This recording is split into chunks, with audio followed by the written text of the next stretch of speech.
Well, hello there, and thank you for joining me for the latest edition of Telile 24/7. I'm your host, Adam Cook.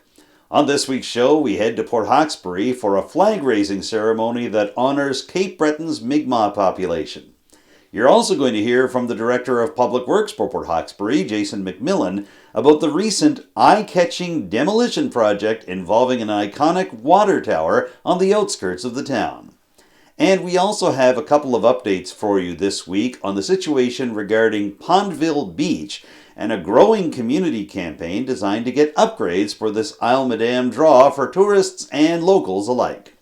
In just a few minutes' time, you're going to hear from Richmond Warden Amanda Mombourquette about her take on what the municipality can do to help out with restoration of Pondville Beach.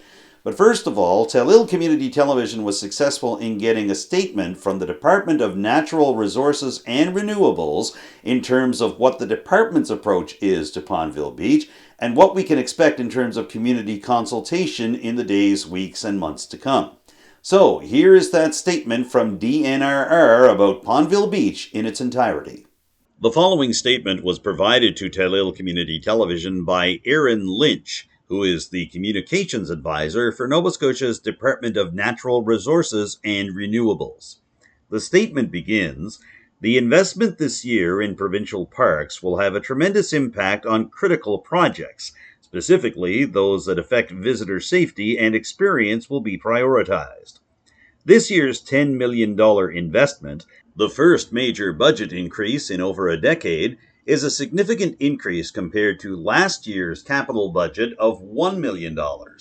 The funding will go towards projects like improving accessibility, roads, trails, water and septic systems, washrooms, and upgrading campsites to offer water and electrical services at select campgrounds. Park improvement projects on the 2023-24 capital list were already undergoing multi-year redevelopment and have management plans in place. Further parks projects will continue to be assessed and prioritized based on visitor safety and experience." The statement from DNRR Communications Advisor Aaron Lynch goes on to say, "In advance of any park redevelopment at Pondville Beach, NRR is initiating management planning, land surveys, and screening for ecological and archaeological values. NRR will seek input from the community during the management planning process. Accessibility and climate change adaptation will be considered in the management statement for Pondville. In 2023-24, NRR is investing in improved fencing and signage on the wharf to address safety at Pondville. There will be 2 portable toilets provided for the operating season. The department monitors conditions at provincial parks, and public safety is always a priority. Anyone concerned with safety of infrastructure should contact the department." The preceding statement was provided to Telile Community Television by Aaron Lynch, Communications Advisor for Nova Scotia's Department of Natural Resources and Renewables. And as I mentioned off the top of the show, later on Telile 24/7, you're going to hear from Richmond Warden Amanda Mombourquette with an interview centering in on her perspective on what the municipality can do for Pondville Beach at this time. But right now, let's take you to Port Hawkesbury. A very special ceremony took place just outside the Port Hawkesbury Civic Centre this past Friday afternoon. It drew in Mi'kmaq representatives from across Cape Breton Island, as well as Cape Breton-Canso MP Mike Kellaway and several representatives of Port Hawkesbury Town Council. They were all there to see the Mi'kmaq flag officially raised on a flagpole that was installed just outside the Civic Centre, and that Mi'kmaq flag is going to stay there permanently. So let's take you to that ceremony, which kicked off a weekend of Mi'kmaq celebrations in Port Hawkesbury and around the Strait area. We're going to invite all the spirits, Dija Amits. They're going to come in all directions. So we're going to sing this song, and it's a very old song, written by George Paul of Metabonagia, my uncle, and it talks about us coming together. We're all going to come together. So we're going to start off with the gathering song. With Unama'ki Grand Chief Norman Sillaboy looking on, Mi'kmaq drums and chants filled the air outside the Port Hawkesbury Civic Centre, and the air outside the Port Hawkesbury Civic Centre is also now home to a permanent Mi'kmaq flag, which joins the Nova Scotian and Canadian flags on a permanent basis. The celebration was attended by several Mi'kmaq leaders from across Cape Breton Island, including two elders described as grandmothers by the afternoon's MC, Jeff Ford. And it's the grandmothers that hold all the power. It's the grandmothers that make all the decisions. And we come from a matriarchal society, so it's very important that we start off with a prayer from our grandmothers. Our elders that are here today that open up with a prayer, Judy Peters and Donna Augustine. We're going to raise the flag today, Tankashla, and I pray that it will stand strong against everything. And I pray that Creator will bless each and every one of us here today with good health, happiness, and a long life. And I want to thank Creator for bringing us all here safely. And I ask that we will all return to our homes safely. And I'm really glad and honored to hear Jeff mention the grandmothers, because that is the journey we're on now. It is with the grandmothers. So I want to pray to those grandmothers. And I ask that you walk with each and every one of us today and throughout this year, Tankashla, and anything bad coming towards us or all our loved ones, I ask that you redirect it, Tankashla, so that we may walk in a good way, Tankashla, here on Mother Earth. I'm so happy to be here. Each and every time I see a flag go up in a town or a city, it's like, yes. Because when you raise that flag, it's more than a physical thing. When you raise that, you're acknowledging our people, the first people of this land. When you raise that flag, you're honoring all the ancestors of this land. You're honoring the land itself. You're honoring the children. You're honoring the future generations so that they don't have to hold their heads down in shame anymore like they did at residential school. So it has so much meaning and so much significance, especially during this time of reconciliation. You know, before reconciliation is truth. Truth and reconciliation. The truth has to come out. And, you know, oftentimes when you hear it, it's tough to listen to what really happened here, you know, but all the injustices. But we're very kind people. And I remember the late Charlie Labrador from Wildcat Reserve near Kishmokujik National Park. He would say, about 500 years ago, our ancestors were standing at the shorelines with our hands extended in friendship. And here we are, over 500 years later, we're still standing here with our hands extended in friendship.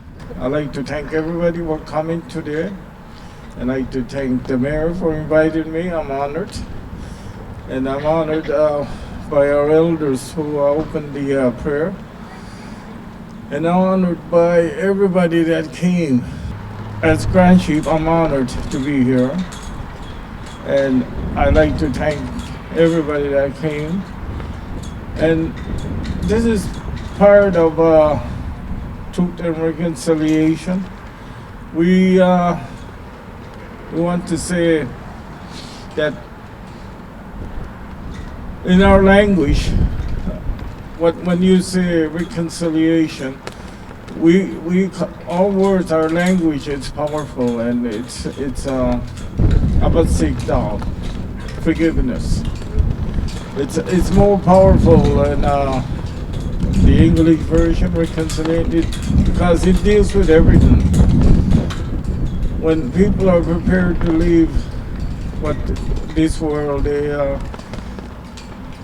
people go see that person in the hospital or on their deathbed. And by showing up and doing prayers with them, that's reconciliation, that forgiveness for that person to leave this part of the world to another world with total forgiveness. So Abhisikta is very powerful. And the truth, again, that's powerful in our language is Delia.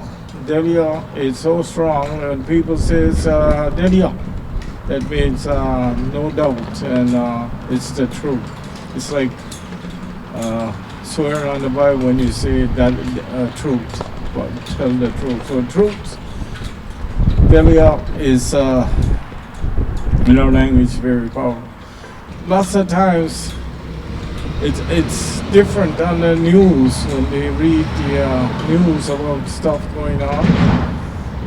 Basically, we do believe we just want to be get along with everybody in Canada. So today, I'm glad we have this flag ceremony we're going to have, and that shows that we're rekindling our relationship in Mi'kmaq, Walalio. A few moments later, with the assistance of Port Hawkesbury Mayor Brenda Chisholm-Beaton, Grand Chief Sillaboy helped to raise the Mi'kmaq flag in its new permanent home outside the Port Hawkesbury Civic Centre. However, even though the day was set up for this specific flag-raising ceremony, other leaders in attendance praised Mayor Chisholm-Beaton, as well as Cape Breton-Canso MP Mike Kellaway, for their efforts in being allies to Indigenous leaders during the tumultuous years that has seen discoveries of mass graves at former residential school sites across Canada. Waigama First Nation Chief Annie Bernard Daisley remembers the night she found out of the first such discovery nearly 2 years ago at a residential school site in Kamloops, British Columbia. The night the 215 children were found discovered in Kamloops, I couldn't even think, I couldn't even breathe or even sleep. Brenda, I don't know what time I called you. It might have been before midnight. It was midnight. It was midnight. And I said, Brenda, would you work with me on a project?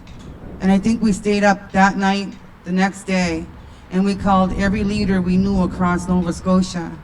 And we had a mandate and a mission, which was to lower the flags at half-mast. And even though some people might say, well, that's not going to do anything, yes, it does, because it acknowledges our fight and what happened to our children, and that we'll never let this happen again. I also want to acknowledge another good friend of mine, Mike Kellaway. And Mike, I truly love Mike, because a couple years ago, a child was abducted from my community, and we were walking the book on MMIWG. We were walking the true story of MMIWG, where nobody helped us, but one man did, Mike Kellaway. And the very next day, we had every resource under the sun, and I'm very proud to say, and I'm allowed to say this, that the young girl came out of those woods alive. Thank God. And I want to thank you, Mike, from the bottom of my heart for that. So Mike Kellaway is a hero in my eyes. It's very moving to be here today as your representative in Ottawa. And we've heard today from many speakers on the words and the meaning of truth and reconciliation. And it's been said here, and it's been said elsewhere, that you can't have reconciliation without truth. And the truth is between nations, we've accomplished a lot together. But the truth is, we need to do much, much more. And today, with the flag, the Mi'kmaq flag here in Unama'ki, being unveiled, and it's now proud to be seen by people that come through this road, Reeve Street, on a daily basis. It is another step, but there are many more steps that need to be taken. And words do have meaning, and they have purpose, and they need to be unpacked, and they need to be action-oriented. And I heard today that we need to collaborate and we need to partner. But I heard one key word today, and that's friendship. Friendship and moving forward together on all the things that we need to do together. And it's just an honor and a privilege to listen to our elders, to our Grand Chief, to our Chief Annie, Mayor Brenda Chisholm-Beaton, for your leadership. And it takes leadership. And those small steps of leadership, when you add them up, are a very important thing. But we need to keep walking together. Thank you very much. I want to acknowledge that we are here on unceded, unsurrendered land of the Mi'kmaq here in Unama'ki. And as the Grand Chief had mentioned, it is the land of the fog. And we are in Mi'kmaq, Nova Scotia. I am honored to be here. This is a historical and monumental day. And in the true spirit of reconciliation, we gather. Always a treat and an honor to come this part of Unama'ki, on behalf of our community and our nation. Brenda, we can't thank you enough of what you've been exercising of non-Indigenous alliance and truth and reconciliation. We often hear those words all the time, but Brenda, being the mayor of Port Hawkesbury here, is practicing that and exercising that every day. And yes, if every mayor in Canada could be just like Brenda, it'd be a better world. Hear that, Toronto?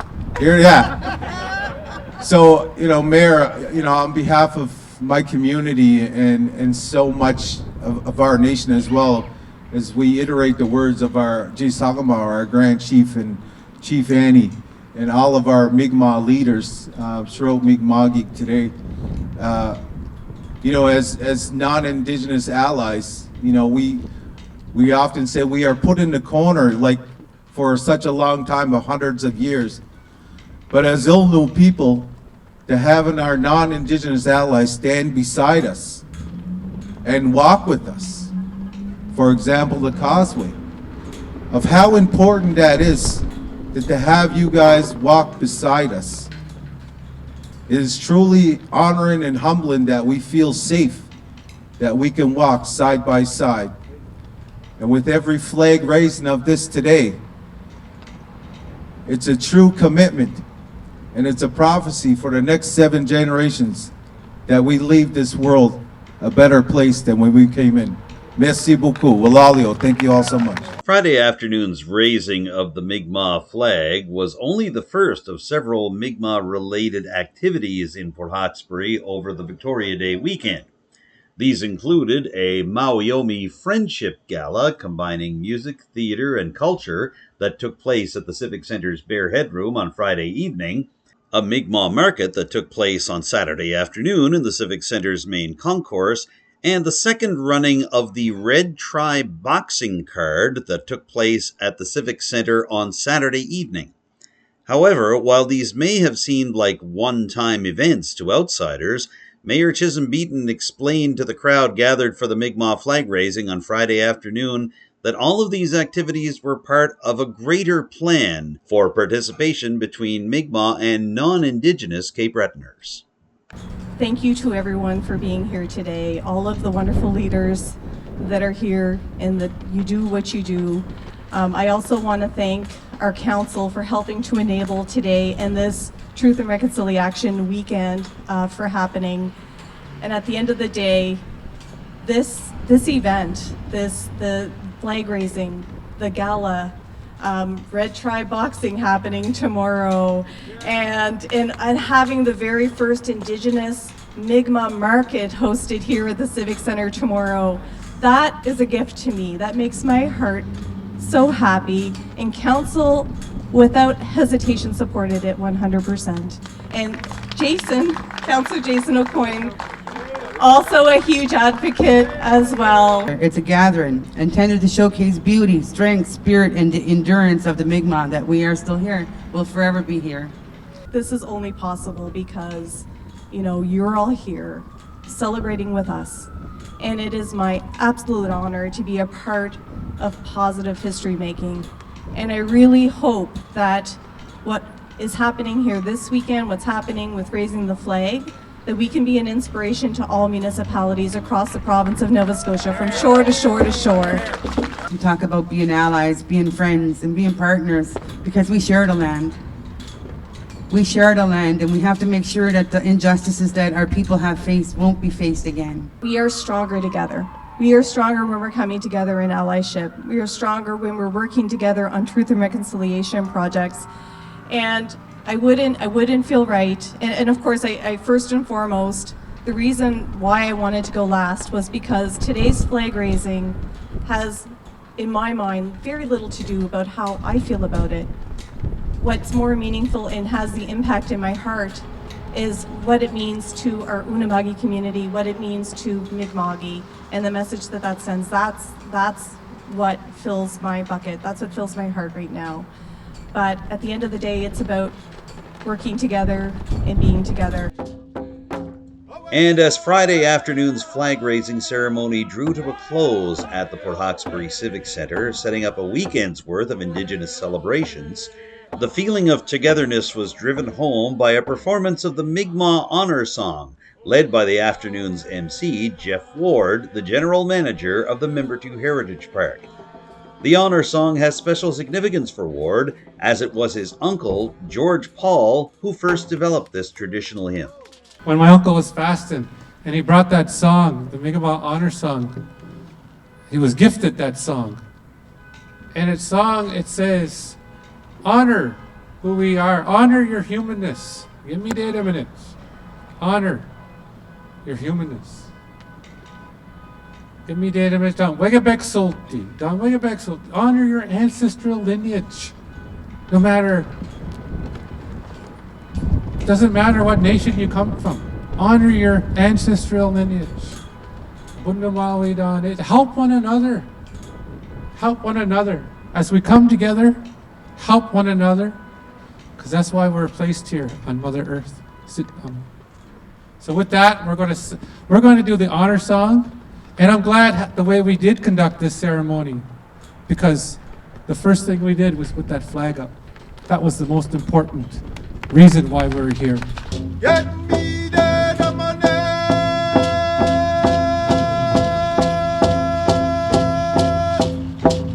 God, when I make so day, make a march so,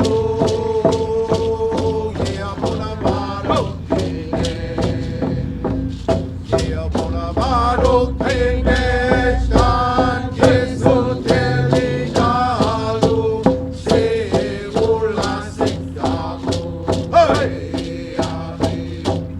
And as chiefs, elders, musicians, artisans, municipal and federal leaders, athletes, and many others congregated in Port Hawkesbury over the weekend of the traditional Victoria Day celebrations, there was hope that honor would remain not only in the activities of the past few days, but also in the flag that now flew alongside its Nova Scotian and Canadian cousins permanently outside the Port Hawkesbury Civic Centre.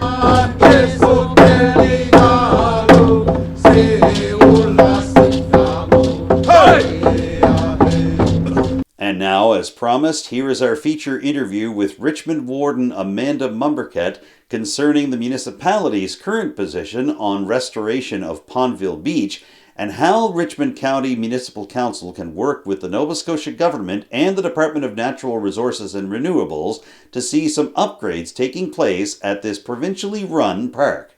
What can you tell me about where the municipality is now and where it has been prior to this community campaign in terms of wanting to see restoration efforts happening at Pondville?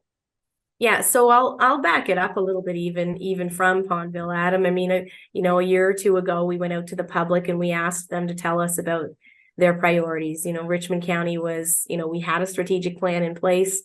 Since the strat plan had been developed, the pandemic had hit, council had changed over. There was a lot of content in that previous plan. So we just felt we wanted to go back to the public, make sure it was still, kind of hitting on the right notes and try to prioritize, because there was a lot in there. And of course, turning our county into more of a 12-month of the year tourism destination was part of that discussion. And so naturally we see our natural assets as a big part of how we're going to do that, whether they're summer use or winter use. And so our beaches, of course, are things that we're very proud of and things that are close to our heart.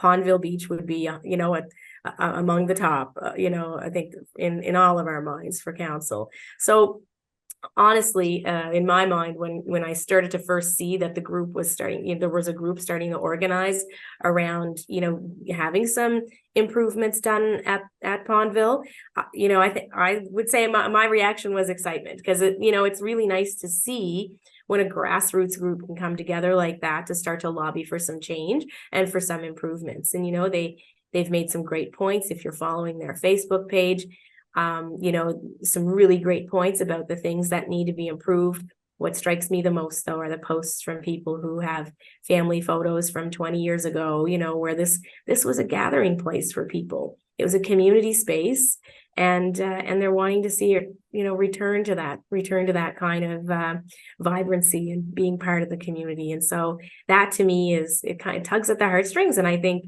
like, I'm very proud of the folks who have rallied around and decided this is a priority for their community, because it adds so much to our quality of life, but I think also is a great tourism asset as well.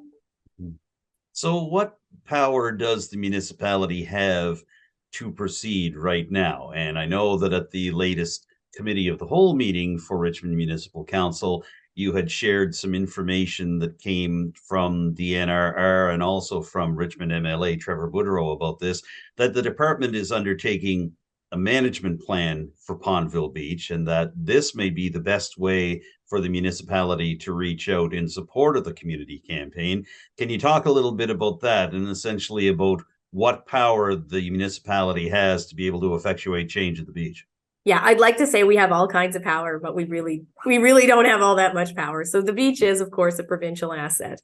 It's not something that's owned by the municipality. So both legally and from a liability perspective, we would be unable to, conduct any kind of changes to infrastructure or improvements to infrastructure, whether it's bathrooms or gravel or whatever, on the driveway, whatever, right? So we're really unable to do, I think, a lot of the things that the community feels need to be done in terms of improving access, the accessibility of the beach.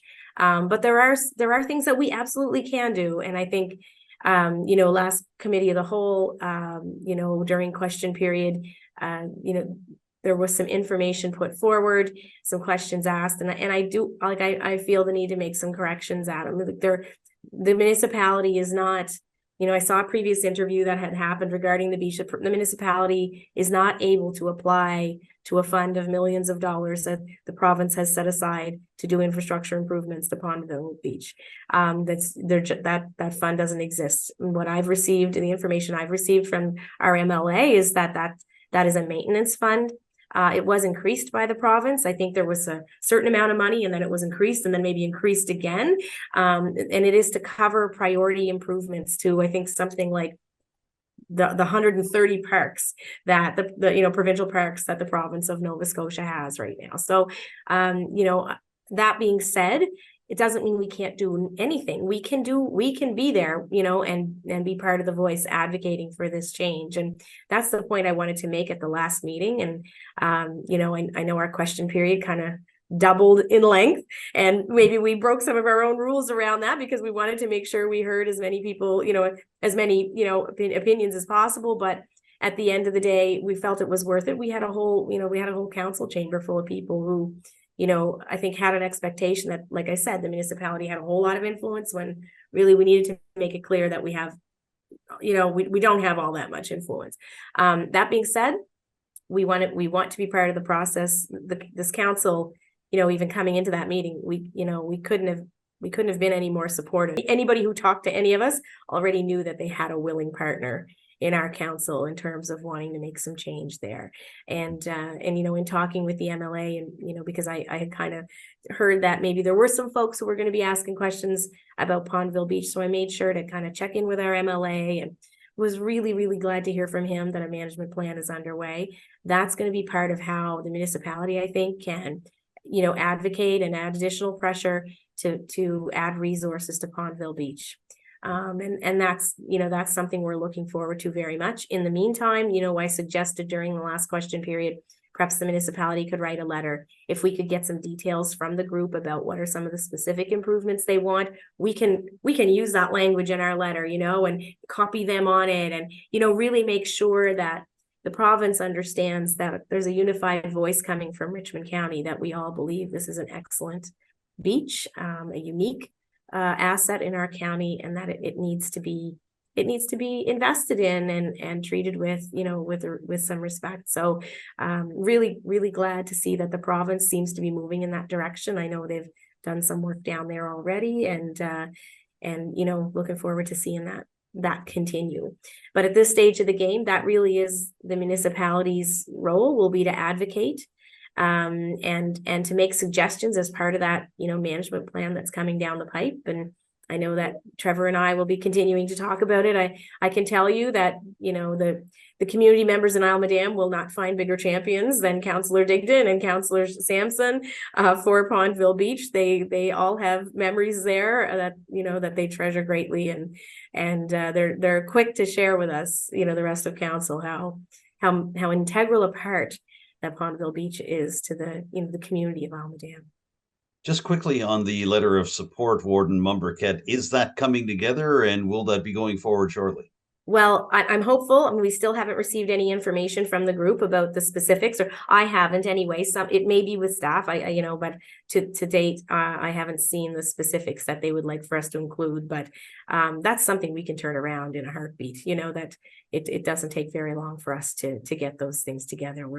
We're very used to being advocates for, you know, improvements in our community, and it's something we take great responsibility for, you know, because we just feel like if we're all kind of pushing, you know, the boat in the same direction, then hopefully, you know, we will get there quicker. And but, you know, I do want to reiterate that, you know, so far any discussions I've had with provincial representatives, they have been very supportive. And you know, I think we all recognize that this is an important part of our communities. You know, not just for Almadam, but for all of Richmond County and the region. And, you know, but at the same time, I think, you know, we all also need to recognize that we do all have fiscal constraints. And so there's going to be only so much investment that can be made in any one year. But to me, having a plan where it's, you know, we're going to get hopefully this much done this year, and then this is what we're going to do the next year and the next year, like, to me, that's where, you know, we can really start to see you know, big improvements over time, and improvements that are fiscally managed responsibly, and et cetera. So we're looking forward to turning that letter around really quickly once we get the info. Okay. Now, the next couple of questions I ask are for the benefit of our viewers, just to be able to get some clarification on a couple of these issues.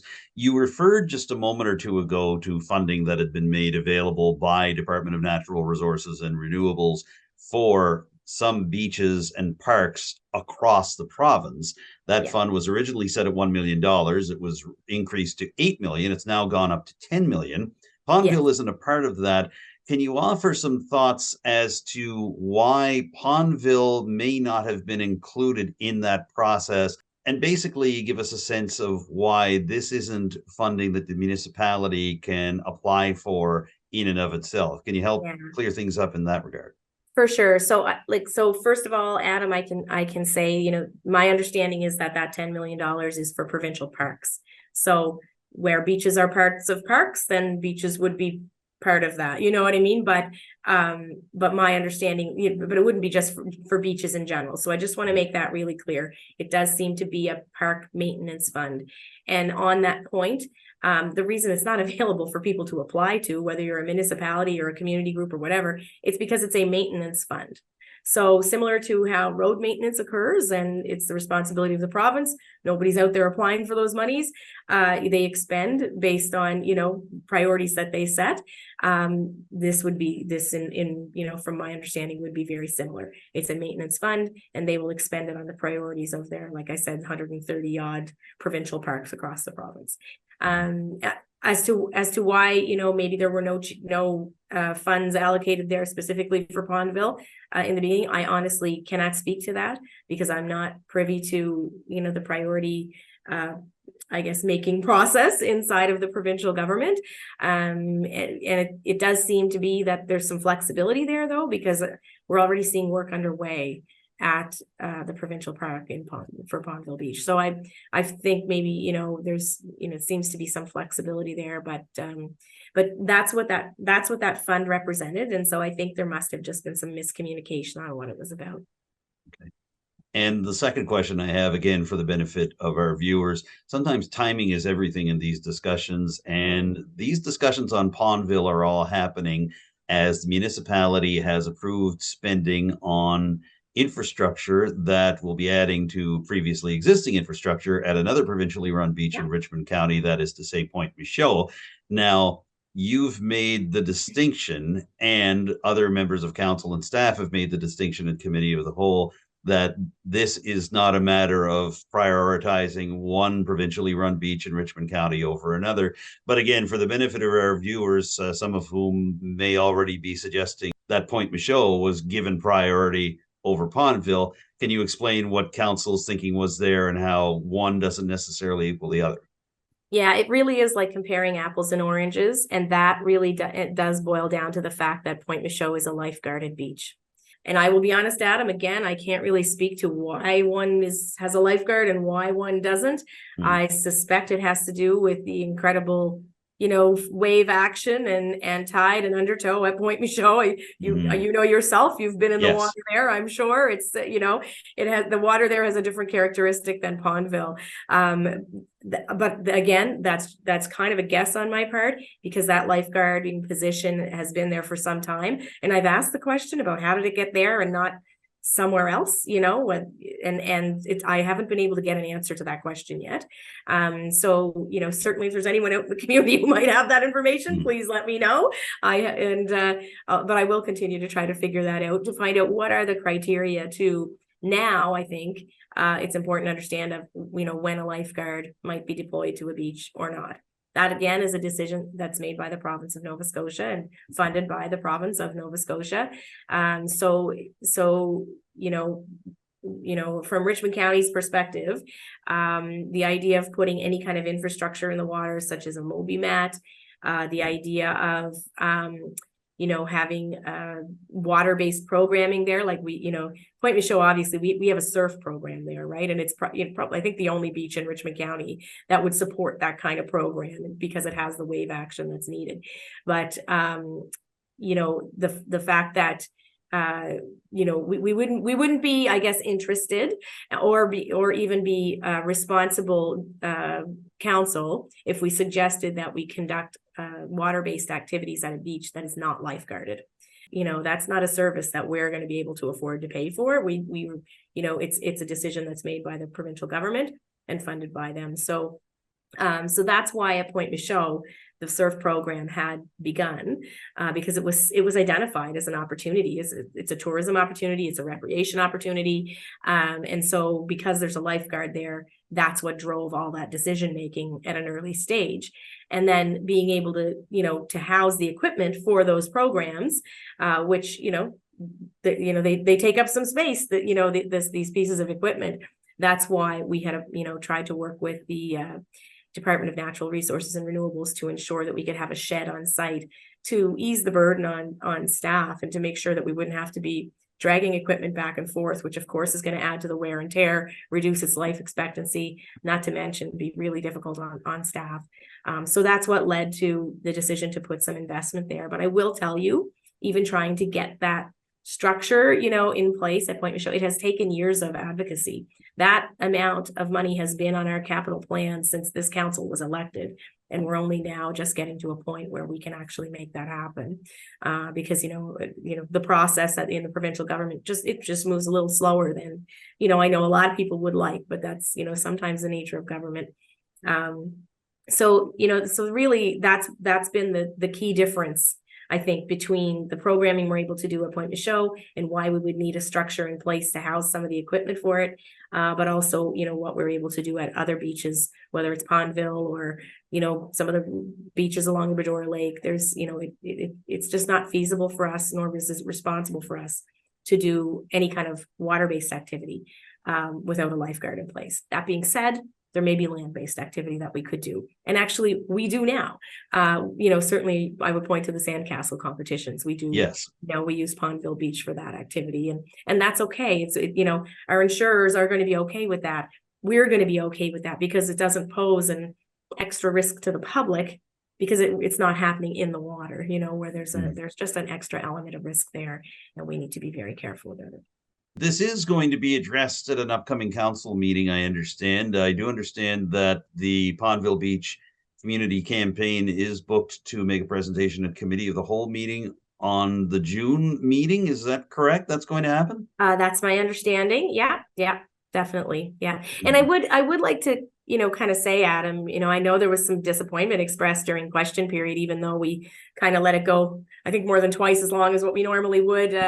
But at the end of the day, question period is for questions from the public, and we have committee of the whole that's, we make available for presentation times. And honestly, that's, just to any community groups who are thinking about starting a grassroots movement like this, absolutely let us know as soon as you can, and we will get you on a committee of the whole agenda as soon as we can, because we really do want to hear from more groups like this who are interested in, helping to maintain and improve the natural assets, or any of the assets in our county, really. So, so definitely reach out. Don't hesitate. We do love to have presentations. I think it really helps council, I think, make better decisions at budget time. It helps council make better decisions also just year round, like when we're considering our grant programs and that kind of thing, right? So, and to that point, I will say council seems to be, we haven't passed our budget yet, but council seems to be very interested in maintaining or maybe even growing our grant program a little bit. And so, there's no panic in the timing on trying to get in front of us before budget, for most of these types of activities or presentations, because we do have a grant program you can apply to all year long. There's no time restriction on it, right? So, so we definitely encourage people to kind of keep that in mind as they, kind of develop interest groups around things they're passionate about. We want to hear from you. All right, we've covered a lot of ground, as I thought we might in this particular conversation. Warden Mombourquette, did you want to add anything else about any of this just before we wrap up here? No, I think that's it. I'm just maybe we'll leave it with, we're looking forward to the future presentation from the group at Pondville Beach. Like I said, they did not need to be convincing council. You already had a willing partner, but we definitely want to learn more and make sure that what we're communicating to the provincial government aligns with what they want, right? It's got to be grounded in what the community wants and needs. So, yeah, we're looking very forward to next steps. All right. Well, there are a lot of moving parts to this discussion, and we appreciate you giving us some time to sift through all the moving parts. Warden Amanda Mombourquette, thank you for joining me today on Telile 24/7. Thank you, Adam. Amanda Mombourquette is the warden for Richmond County. We've been speaking to her today via Zoom. Stay tuned for more of Telile 24/7 in just a moment.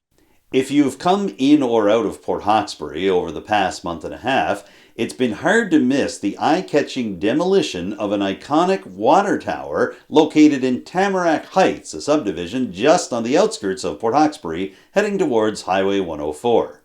Well, we're going to speak now to the Public Works Director for the town, Jason MacMillan, about why that tower is coming down, what's coming next for water infrastructure, and what that red and white structure in Tamarac Heights has meant to people inside and outside of Port Hawkesbury over the past few decades. Here's my conversation with Jason MacMillan right now. And to talk a little more about the deconstruction of one of the main Port Hawkesbury water towers and where we go from here in terms of water infrastructure for the town, we're pleased to welcome Port Hawkesbury's Public Works Director, Jason MacMillan. Jason, thank you for joining me on Telile 24/7 today. No problem. Good morning, Adam. So we wanted to ask you about the history of this, some will say very visual, very iconic even, water tower that's being taken down and is now in the home stretch of being dismantled. Can you tell me a little bit about its history, when exactly it was decommissioned, and just the basic need and process for dismantling this tower, for taking it down? The tower that was being dismantled was an older water tower in the Tamarac subdivision area, and everybody has probably seen it over the years and referenced it as the balloon tower or something to that effect. And it was constructed in the 60s era when I presume when the Tamarac subdivision was originally constructed. When there was quite a boom in the area until the early 90s or shortly before, when the new larger water tower was constructed adjacent to the Tamarac subdivision. There was no longer need to keep that one in service. The dismantling process for that tower comes as new water infrastructure has been confirmed for the town of Port Hawkesbury. So can you speak a little bit to the idea of why exactly this tower is coming down and what comes next in terms of water infrastructure for the town? Sure thing. So really, the water tower that was taken down, it's been out of service for a long time. And anytime you have an asset that's out of service, that's no longer of a value to the water utility, there was really no chance of it being put back into service for any useful purpose. It's responsible ownership to kind of get rid of that asset, and that's what the one of the pieces of our overall water system upgrades project entailed, and that was the first piece that we're able to accomplish this year. It was a demolition project. That's the term used, but really it was a dismantling project of that welded steel elevated tower. So the contractor did a great job, and the tank is essentially gone now.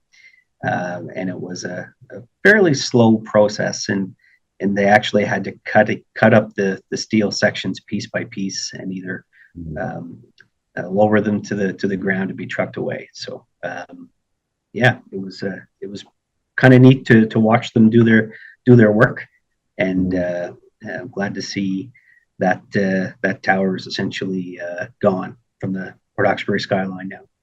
This is all part of a major move forward for Port Hawkesbury in terms of its water infrastructure. A multi-million-dollar announcement made in January, 2 levels of government, 3 levels actually, if you consider the municipal government as well too.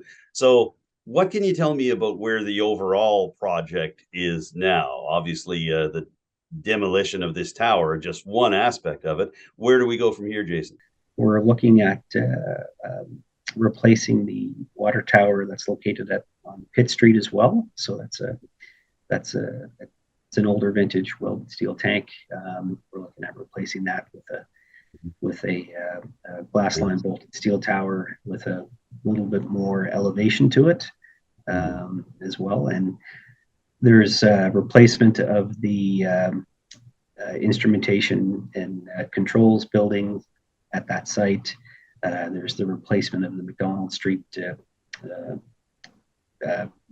PRV chamber as well, involved with the project. We're looking at installing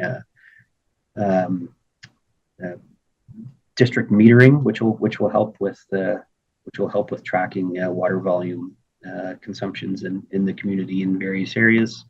And we're looking at some upgrades to the building envelope, better water treatment plant in Point Tupper as well. So it's going to be a busy year, and looking forward to having these projects completed in a timely manner. Now, I'm just wondering, what is the timeline for all of this to be completed? And should residents expect any service interruption in terms of their water supply for Port Hawkesbury while this is all going on? Timelines haven't been firmly determined yet. We have a proposal from a tank supplier for the Pitt Street site project, so we're working through that, and we hope to award that piece very soon. And we are finalizing design and getting tenders ready for the replacement of the controls building project and meter installations, and very, very close to issuing tender for the building work at the water treatment plant as well. So need a little more time to determine schedule for a lot of those pieces, but we hope to see some action there definitely this construction season, and likely into the winter and through to next year as well. All right, well, we'll see how things unfold there as tenders are awarded and the timelines are set down. And obviously, why does a project like this happen? It happens because of the need for new infrastructure and for greater efficiency and safety in terms of delivering water to both residential and commercial customers. So as we're winding down here, Jason MacMillan, can you do just a brief comparison of what we're getting in Port Hawkesbury versus what the residents have had in Port Hawkesbury? Will this result in an easier transfer and an easier workload for your public works crew? Will residents notice a difference in water quality? Basically, compare the new to the old and tell us what we're going to get. Sure. A lot of the upgrades involved with this project really isn't about upgrades to water quality per se. It's more about asset renewal. A lot of the work that we're looking to complete is renewal of assets that are quite old, original equipment to when the utility was constructed, and in doing so, we're constructing based on improving safety for our employees as well. So eliminating any confined space arrangements that staff have to deal with right now, making improvements to the way that we're measuring flow, making improvements to our instrumentation and online monitoring capabilities, and so it's a good project. We make very good quality water at our treatment facility for the Port Hawkesbury utility, and this project will certainly help us keep doing that for many years to come.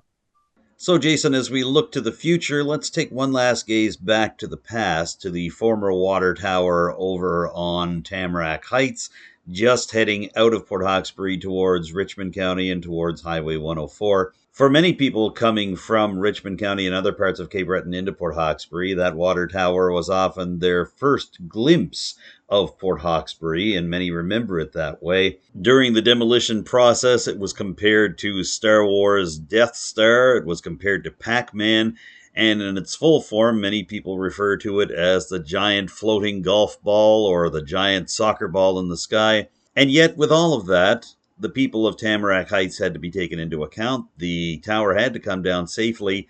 So what was it like trying to make sure that safety prevailed during this demolition? It was interesting when we were at the onset of the project, letting some residents know ahead of time that the work was going to be taking place, and then there were some posts made on social media, which kind of resulted in a lot of comments and kind of reminiscing from residents about their experience with the tower, and some very interesting comments. Some folks use the examples that you referenced. Some folks said it looked like the Kentucky Fried Chicken sign from years back. So it was kind of fun listening to the point of view of some folks and it made you appreciate how much of a landmark it actually was. Did you have anything to add about all these developments just before we wrap up here? As the project evolves, we can certainly talk again, and thank you, Adam, for giving us the opportunity to have a conversation about our projects this year, and more than happy to do that anytime. And thank the residents of the town of Port Hawkesbury for their cooperation as always while we try to upgrade infrastructure throughout the town. Well, we appreciate you giving us a little time here to sort through all this. And in the meantime, Jason MacMillan, it's been a busy time for you and your public works crews. We appreciate you giving us a couple of moments here on Telile 24/7. Thank you so much. Take care. Thanks. All right. Jason MacMillan is the Director of Public Works for the town of Port Hawkesbury. We've been speaking to him from his office in Port Hawkesbury via Zoom.